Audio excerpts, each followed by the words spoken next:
I did not expect Overgear to become one of the most exciting Transformer lines right now. Like seriously, when Ironhide and Blackout first got revealed, I thought the direction was pretty obvious, like dark colors, military realism, a lot of weapons, cool designs, but still relatively safe.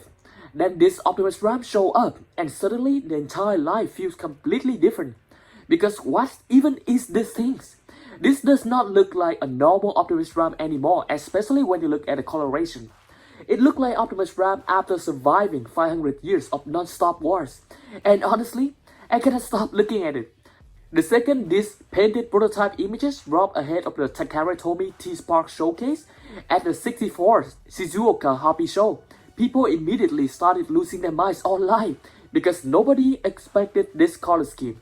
No classic red, almost no bright blue.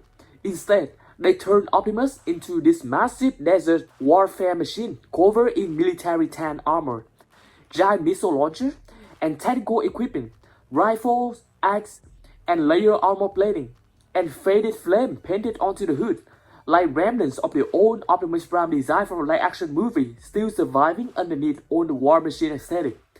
And somehow, it actually works way better than it should. The craziest part, because if you describe these figures before the review, most people probably would have hated the idea instantly. Like tan and orange military Optimus Prime, that sounds terrible on paper.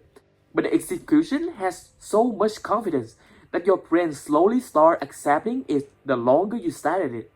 And honestly, that's exactly what's happening online right now. At first, people were confused. Now people are becoming obsessed because this thing has personality. And modern Transformer design honestly rarely surprise people anymore. Most Optimus Prime redesigns nowadays are designed to feel safe immediately. Other Optimus, they have to have some blue and red colors. But this thing feels risky, aggressive, almost uncomfortable at first. And that is exactly why people can't stop talking about it. Now what's really smart is that Overgear somehow pushed the design insanely far without completely losing Optimus Prime himself. That balance is really difficult because underneath all the military makes insanity, you still instantly recognize the characters. The blue helmet, the face sculpt, the chest silhouette, the faded flames from the live-action movie, and the heroic proportion. Your brain still immediately registers Optimus Prime. That's probably the biggest reason this design works. Without those details, this could have easily just looked like a random sci-fi makes awkward. Instead, it feels like a believable alternative evolution of Optimus. Now we need to talk about the truck mode because honestly, this might be one of the most intimidating Optimus vehicle modes ever made. Usually, Optimus truck feel heroic, protective, clean. This thing looks terrifying. The armor plating everywhere, the mounted weapons, and the layered military equipment and their aggressive proportion. This genuinely feels like a moving battlefield fortress. Even people online are joking that he looked like he killed movie Bone Crusher and rebuilt himself using the part afterward with this same desert color. And honestly, I kinda see it. What's also interesting is how this review suddenly recontextualized Ironhide and Blackout. Because before Optimus, those figures mainly just felt like really tactical redesign in black and gray colors. Now they feel like part of an actual unified military mech universe. And Optimus suddenly became the figures that fully explain what this line is trying to be. Not traditional Transformers, not study stories, not masterpiece. This feels like an adult military sci-fi Transformers. Honestly, part of this line feels closer to the Armored Core than modern Transformers. And whether people love that direction or hate it, you cannot deny it gives Overgear a very strong identity right now. You immediately know when you're looking at one of those designs. That's important because most third-party lines nowadays blend together visually after a while. Overgear just doesn't anymore. Now the weapons on this thing are absolutely absurd. Ironhide already look overloaded. Blackout look like an entire military installation. But Optimus somehow escalate everything again. Massive assault rifle, shoulder missile launcher, truck-mounted arsenal system, giant melee axe, extra mounted weapon storage everywhere. This thing looks less like a Transformers and more like a one robot invasion force. And honestly, that excessive, too much energy is probably part of why people are loving this review so much. These figures commit fully to its concept. Nothing about it feels strange. Now, the most divisive part online right now is definitely the orange accents.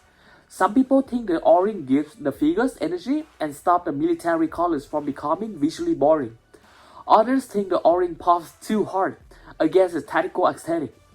Personally, I think this is one of those figures that's almost guaranteed to look significantly better in hand than in harsh promotional lighting, because figures with this much texture and weathering usually do. But honestly, even the divisive reaction are helping the figures massively, because divisive design creates discussion, and discussion creates attention. That's exactly why this thing is suddenly everywhere right now.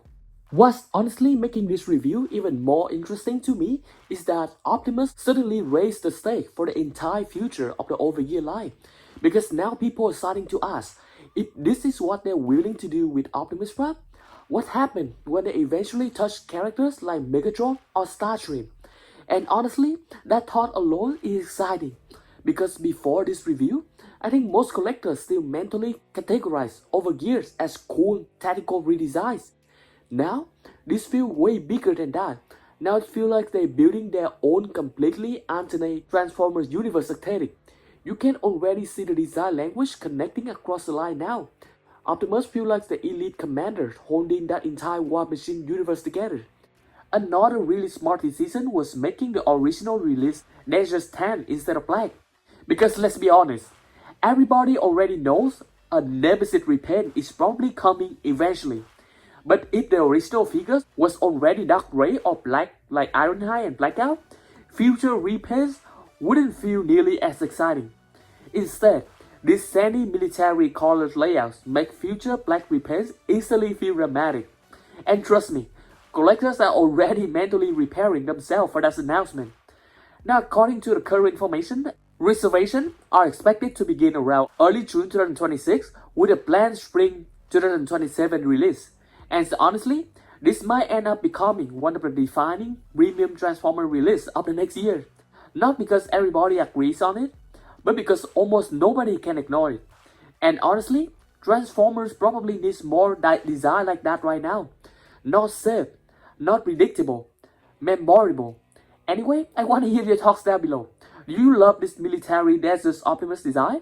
Or do you think it's pushed too far away from the traditional Transformer aesthetic? And more importantly, would you buy this original version, or are you already waiting for the inevitable Nemesis repaint? If you enjoyed this video, definitely subscribe for more Transformer news, third-party coverage, study story discussion, prototype reviews, and everything happening in the collecting world right now.